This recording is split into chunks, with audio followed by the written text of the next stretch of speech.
វីដេអូនេះសម្រាប់បងប្អូនដែលមានតម្រូវការជាមួយនឹង Vivo ណា Vivo សម្រាប់ម៉ាស៊ីនថ្មីយើងក៏មានដែរ Vivo X200 Pro ពណ៌ទីតានីមណាយើងថ្មីណាថ្មីក៏មានមកទឹកក៏មានដែរហែកបានមួយថ្ងៃក៏មានទៀតនេះហែកបានមួយថ្ងៃបងប្អូនណាបានហែកបានមួយថ្ងៃ 99.99 តាមនេះហែកបានមួយខែប្រើបានមួយខែណានេះប្រើបាន3ខែនេះប្រភេទ Vivo X200 Global ណាបងប្អូន Global នេះ Global ចំនេះណាប្រើបានរយៈពេល2-3ខែបាទសម្រាប់100 Ultra នេះយើង16-5-12ប្រើបានរយៈពេល1ខែណា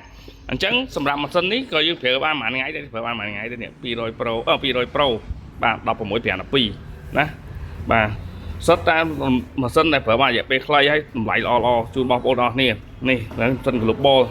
នេះបងប្អូនមានតម្រូវការមកមើលបាន16-5-12 Global នេះមួយ China version ទេសម្រាប់ Vivo X100s Pro ណា100 Pro បាទ12256ចឹងបងប្អូនយើងដែលមានតម្រូវការជាមួយប្រភេទ Vivo បងប្អូនអាចមើលដល់ទីតាំងបងប្អូនឆ្លាញ់ថ្មីមកមើលថ្មីបងប្អូនឆ្លាញ់មកទឹកស្អាតដូចថ្មីក៏យើងមកមើលដែរនេះមកទឹកស្អាតដូចថ្មីប្រើបានមួយថ្ងៃទៅនេះហើយណាបាទធៀបបានមួយថ្ងៃទេអញ្ចឹងបងប្អូនយើងមានតម្រូវការទាំងអស់នេះអាចមើលដល់ទីតាំងខ្ញុំបានណាអរគុណច្រើនជម្រាបលា